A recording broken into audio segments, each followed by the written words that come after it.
This episode is sponsored by Katie Jordan.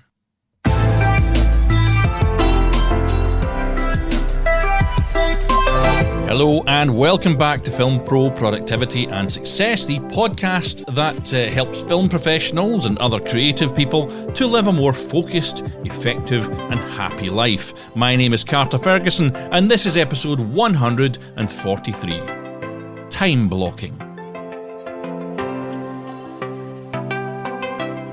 A 40-hour time-blocked work week, I estimate, produces the same amount of output as a 60-plus hour work week pursued without structure. Newport, author of Deep Work.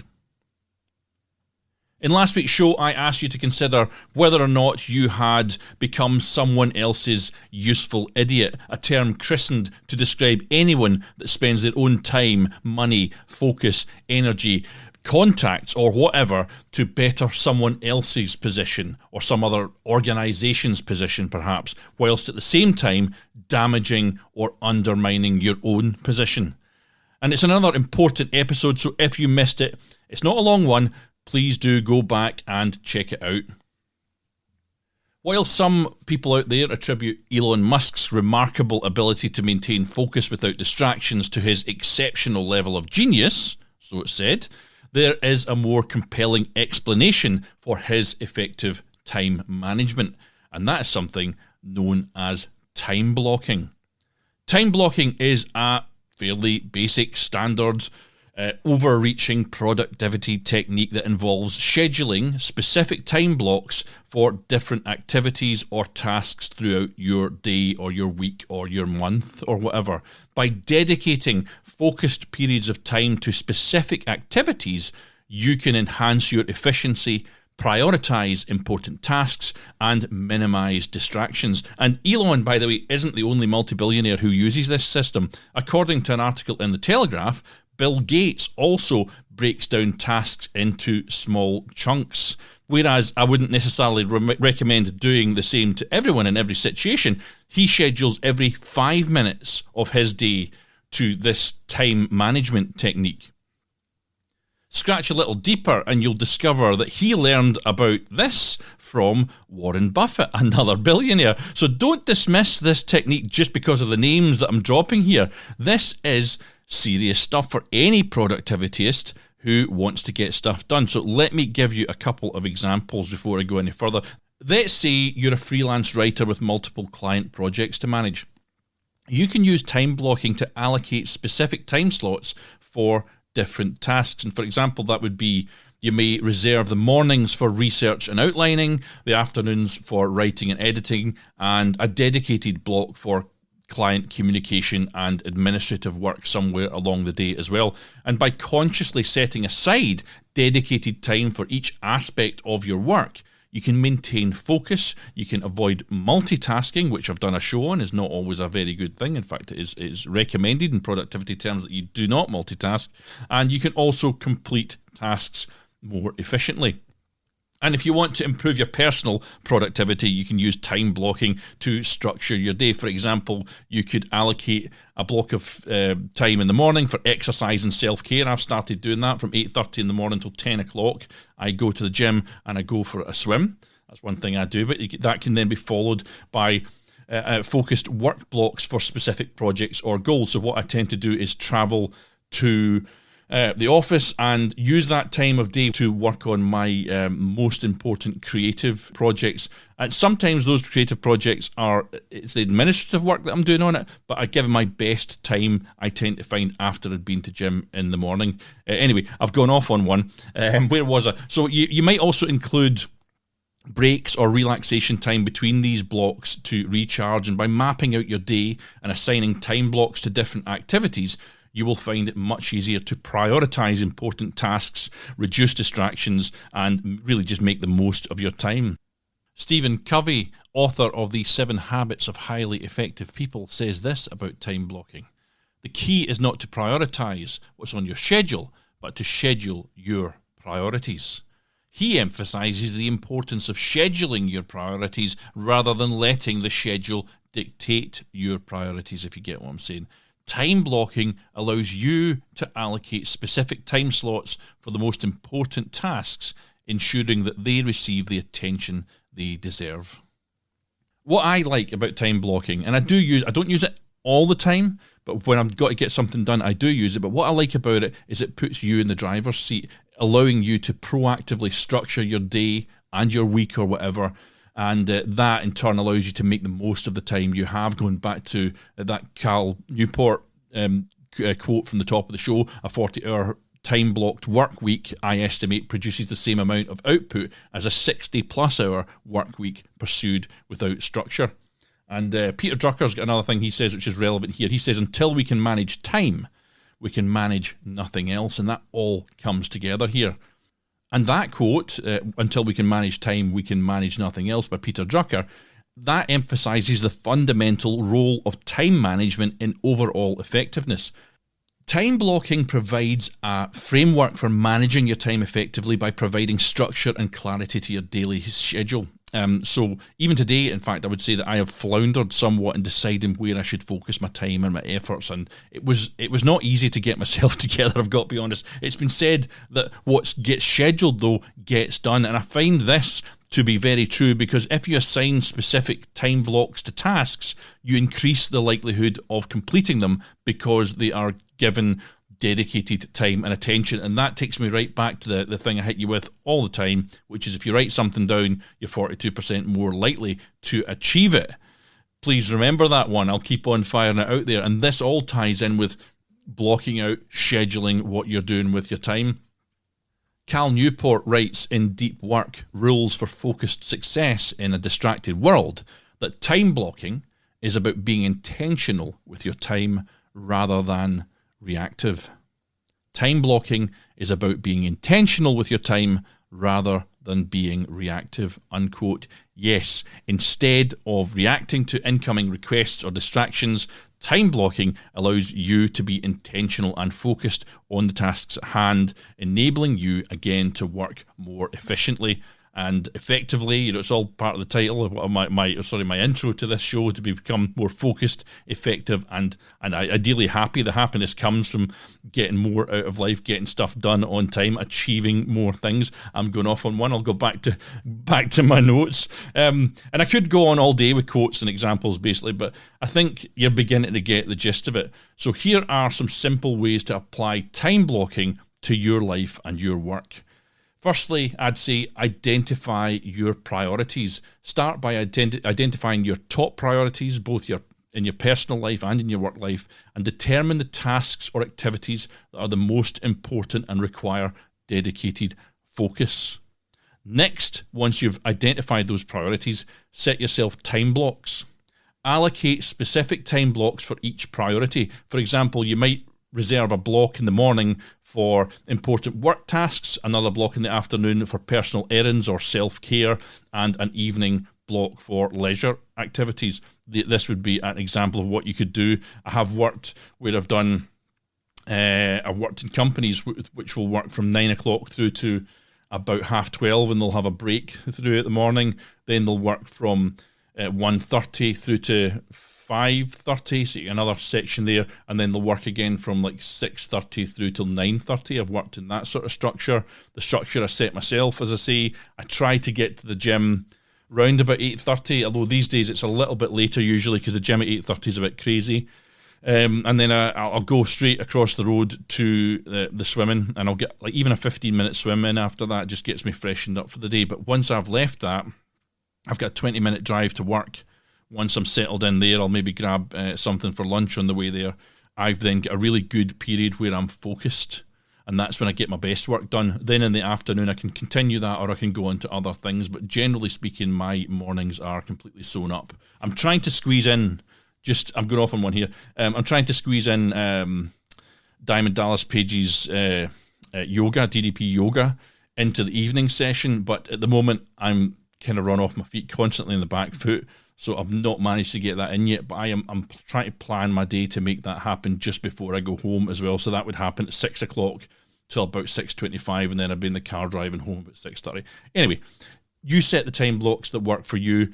I would suggest that you identify when your brain is best when it works best, when you're the sharpest, and do your most important stuff then. And again, I'm totally going off my script at the moment, but please remember things like, if you're looking for ways to prioritize, to find your priorities, like the previous one I mentioned here, don't forget you've got things like the Eisenhower matrix, which just Google it. It'll make more sense of it. You get the focus funnel you can use as well to help you find priorities. And there's something called golden time, and that golden time when you're looking at prioritizing things is when you are freshest and best, and that's when you should be focusing down on stuff which is important but not urgent. Important but not urgent stuff is stuff that are your own personal projects, that are things that will forward your vision, forward your aims and goals and stuff like that. So look out for them and try and use when you're sharpest to do that stuff. All right, anyway, totally went off on one there. Back to my list of things you can do. You want to be realistic and ensure that your time blocks are realistic and achievable. And consider your energy levels. That's just what I was talking about, in fact. I've went off on one and I've actually got it written down. And consider your energy levels and the time you require for each task. And avoid overloading your schedule. And allow yourself the breaks or buffer time between blocks. A buffer time being time for you to kind of shut down what you've been working on and get your brain ready for the next thing. Next on my list, I've got eliminate distractions. Because during each time block, you want to eliminate any distractions that could get in the way as much as possible. Remove them from your world. Turn off notifications on your phone, for example. Close unnecessary tabs on your computer and create a focused environment that promotes productivity. If you're working with people, you want to say to them, I do not want to be disturbed for the next 2 hours, 3 hours, and I'll come out, I'll have a break maybe in the middle, I can have a chat with you, but just shut people off that could interrupt your focused time. Next, stick to the schedule. Once you've set your time blocks, commit to following them. Treat them as important appointments with yourself and avoid unnecessary deviations. And this helps you to maintain your discipline and it keeps things consistent. And finally, what I've got on my notes here is evaluate and adjust. And this is something that it took me a while to kind of get my head around this, because once I've got my mindset on something, I tend to try and force it through to happen. But you need to regularly evaluate how your time blocking system is working for you. Assess whether certain blocks need more time or less time and make adjustments accordingly. Adapt your schedule as needed to ensure that it aligns with your evolving priorities and responsibilities. Certainly I find when I'm interacting, coordinating something that involves other people, I have to adapt my schedules regularly because I'm constantly getting let down. I've got to be honest, that's probably the biggest problem I have with time blocking, is when I set out a time block to achieve something and someone who is got responsibility for one element of whatever the project is does not deliver within the time that I've set out, that throws my project. So at the moment I'm in week 4, I'm in week 3 actually of a 12-week year. Please go back and check out 12-week years in earlier episodes, very important. I've got 12 weeks time blocked here, the specific things I've got to achieve at each block. I was hoping to have a locked version of The Traveller, my short film I shot in January this week. However, even today, which is the Thursday of that week, I have not received the VFX shots that I require to lock everything into a completely finished film. I'm still waiting for that, so I've had to readjust somewhat, and I find myself recording a show instead. I do have other projects I can jump into if a problem comes up, so maybe it's worth having little side projects that you can use as fillers if someone else throws your scheduling off. But the last point there was to evaluate and adjust your time blocking system if it needs to adapt. And that's kind of all my notes that I've got written down. I'll just sum up here by saying the key to effective time blocking is to create that structured routine I've been talking about. Create one that supports your goals, though, and helps you to manage your time more efficiently. Just believe me when I say that by dedicating specific time blocks to different tasks and activities that you've got going on, you will effectively enhance your focus. You'll be able to prioritize more effectively, and you will make steady progress towards your objectives. And as I said a minute ago, the true power of time blocking also lies in customizing it to suit your own preferences and your own work style. So experiment with different time blocking durations, see what works best for you, see when you're best, and adapt it to your specific needs, and fine-tune your approach to it over time to optimize your productivity. It's the name of the show, so bear it in mind. And so here we are again. We've passed the midpoint of season 11, and I think it's going pretty well. And someone did ask about sponsoring episodes on social media recently. I might put out sponsorship for this one, but the reason I haven't put them out for the previous 6 episodes is because I had run this crowdfunder for The Traveller, the short film that I shot in January, and because I have still not completed it, there's been a 16 week delay because of some problems with VFX. It's actually more like a 7-week delay, 6-week delay, because there was a time frame it was meant to be done within. It went past it. It's not something I can control, and because that film project's not completed, I had raised money through crowdfunding for that, I have not asked for anyone to support a new project of mine until that one is in the can. But I'm hoping by the time this one is out that it will have a sponsor. So if there's a sponsor on the front of this one, thank you very, very much. I'm just uncomfortable seeking more money through crowdfunding until I've delivered on that last project, basically. And let me just say that if you're enjoying the show, you don't necessarily need to engage with me on social media, because I have discovered... Although I'd like you to. I'd like to get feedback through social media. I have discovered through running a test on Twitter, and it's something I'd long suspected, that social media promotion is a load of old garbage. I ran a test thing which I asked a simple question with a yes-no answer, and only 0.26% of the people that followed Film Pro Prod Pod on Twitter even clicked it. And if I was to say that maybe 0.26% of the 0.26 that I got might actually go on to listen to it, I think that would be fairly accurate. So I'll be lucky with any one post that I put out to maybe possibly get one new listener. So I've started focusing my efforts elsewhere. What you can do, however, to help out the show is, and I'm just feeding you that information because it's a productivity show, and I like you to know that's, with something that's not bringing in money, a podcast does not make money. Whoever, unless you're Joe Rogan, of course, he's doing all right out of it.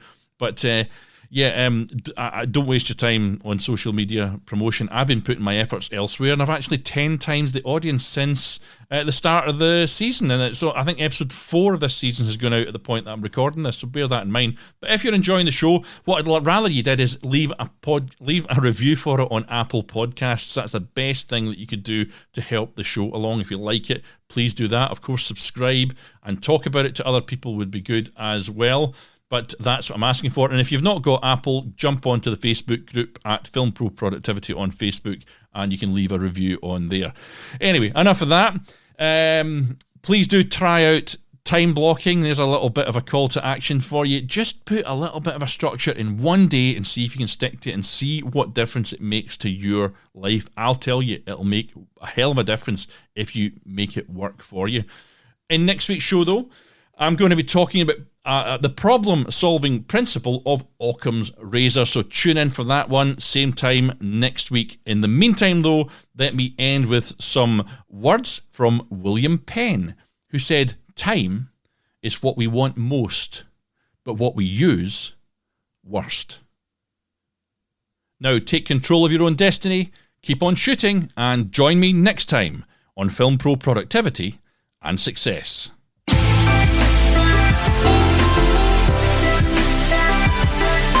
And there you go. That was the end of the show. The music you're listening to right now is Adventures by Himitsu. I nearly forgot what I was doing there. You can view the show notes for this episode, the full show notes, only on the official website at filmproproductivity.com. Please do check it out.